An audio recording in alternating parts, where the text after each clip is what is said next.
Sermão do Monte, capítulo 23, parte 5, final. A mortificação do pecado. Poderíamos colocar a questão nesses termos. Precisamos evitar tudo quanto tenda por macular e servir de obstáculo à nossa santidade.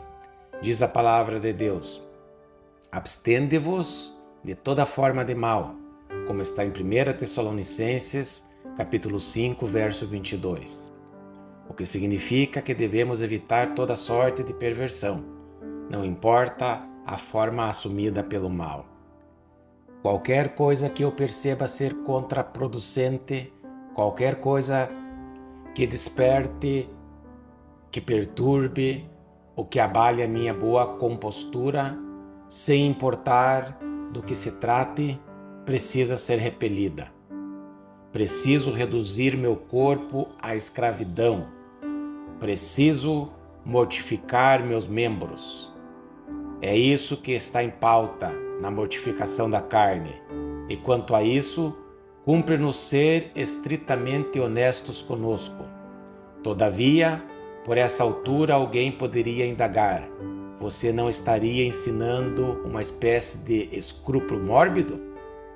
Desse jeito, a vida não se tornaria bastante deprimente e insuportável? Bem, há pessoas que se tornam mórbidas, porém, se você quiser saber qual é a diferença entre esses sentimentos mórbidos e aquilo que estou ensinando, medite no que segue. Os escrúpulos mórbidos sempre se voltam para dentro de si mesmos, para seus próprios estados e condições, para suas próprias realizações. A verdadeira santidade, por outro lado, sempre visa a agradar a Deus, glorificando-o e contribuindo para a glória de Jesus Cristo. Se você e eu sempre conversássemos esses conceitos no primeiro plano de nossas mentes, não precisaríamos ficar preocupados com a possibilidade de sermos envolvidos pela morbidez. Essa será prontamente repelida, se tudo fizermos movidos pelo amor ao Senhor, ao invés de passarmos todo o tempo apalpando o pulso de nossa vida espiritual e tirando a temperatura de nosso fervor de espírito. O próximo princípio que desejo firmar é este: que precisamos restringir deliberadamente a carne, reagindo radicalmente a cada sugestão e insinuação que pretenda levar-nos na direção do mal. Em outras palavras, devemos vigiar e orar. Todos nós nos deveríamos preocupar por fazer aquilo que foi recomendado pelo apóstolo Paulo: reduzo o meu corpo à escravidão. Se Paulo sentia necessidade de pôr em prática esse preceito, quanto mais nós. Essas são providências que você e eu temos de tomar por nós mesmos. Elas não serão feitas por outrem em nosso lugar. Não importa qual experiência você tenha tido ou ainda possa vir a ter, e nem quanto você já foi cheio do Espírito Santo, pois, se você alimentar o seu espírito com matéria sugestiva da imprensa, provavelmente você acabará tornando-se culpado de transgressão. Você acabará pecando no próprio coração. Não somos máquinas. A nós é recomendado pôr essas coisas em prática pessoalmente. Isso, por sua vez, leva-nos ao último grande princípio que nos cumpre considerar, o qual expresso dessa forma: precisamos perceber, uma vez mais, o preço imenso que teve de ser pago para que fôssemos libertados do pecado. Para o crente autêntico, não pode haver maior estímulo e incentivo do que esse, na sua luta para mortificar os feitos do corpo.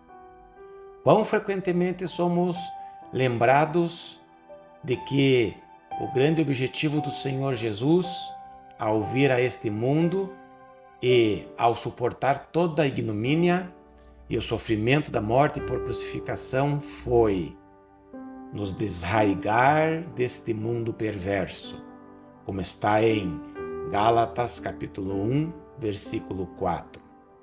Foi remir-nos de toda iniquidade, como está em Tito capítulo 2, versículo 14.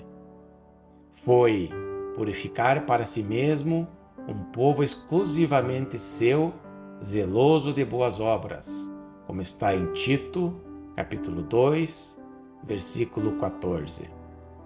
Tudo foi planejado para sermos santos e irrepreensíveis perante Ele, como está em Efésios, capítulo 1, verso 4. Se o seu amor e os seus sofrimentos significam alguma coisa para nós, então isso nos impelirá inevitavelmente a concordar com Isaac Watts, que disse que esse amor requer a minha alma, a minha vida, o meu tudo. Finalmente, essas considerações devem ter nos levado a ver a absoluta necessidade que temos do Espírito Santo. Você e eu precisamos pôr essas recomendações em execução. Verdade, mas também precisamos do poder e da ajuda que somente o Espírito Santo nos pode outorgar.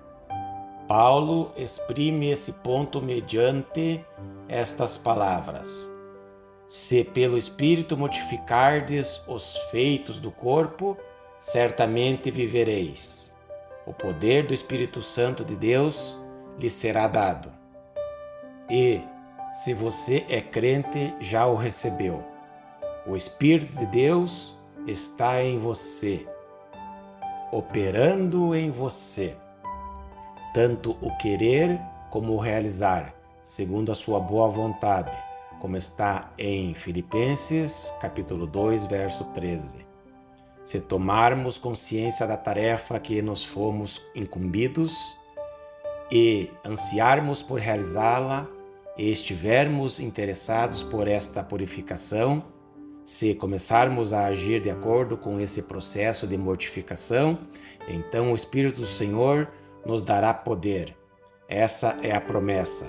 Por conseguinte, nosso dever consiste em não praticarmos aquelas coisas que sabemos estarem erradas. Antes, devemos agir como quem recebeu de Deus as forças para tanto. Tudo isso foi sumariado por Paulo em uma única frase: desenvolvei a vossa salvação com temor e tremor, porque Deus é quem efetua em vós tanto o querer como o realizar segundo a sua boa vontade, como está em Filipenses capítulo 2, versos 12 e 13. Esses dois lados da questão são absolutamente essenciais. Se tentarmos mortificar a carne contando apenas com nossas próprias forças, produziremos um falso tipo de santificação que nem poderia ser denominado santificação. Por outra parte, se percebermos o poder e a verdadeira natureza do pecado, se percebermos o terrível domínio que o pecado exerce sobre o ser humano, bem como os seus efeitos poluentes, então notaremos que somos totalmente falidos de espírito, totalmente pobres, e haveremos de pleitear constantemente aquele poder que somente o Espírito de Deus nos pode propiciar. Dotados, portanto, desse poder, seremos capazes de arrancar o olho e de cortar a mão, mortificando a carne e dessa forma dar solução ao problema. Entre mentes, o Senhor continuará operando em nós e avançaremos até que, finalmente, poderemos vê-lo face a face, postos de pé diante dele, no estado de quem é impecável, sem qualquer culpa, nem mancha, nem qualquer motivo de reprimenda.